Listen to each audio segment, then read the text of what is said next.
好，我是叶子，每天用简单的食材分享好吃的家常菜做法。包菜是非常营养而且家常的食材，咱们今天用包菜来分享一道简单营养又下饭的做法。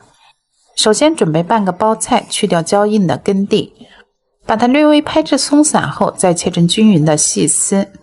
切好的包菜丝把它抖至松散后，先装入盆中，再把它放入到清水中，给它充分的浸泡清洗。清洗的过程中加入1勺的食盐，这样可以起到杀菌的效果。先在水中浸泡3到5分钟。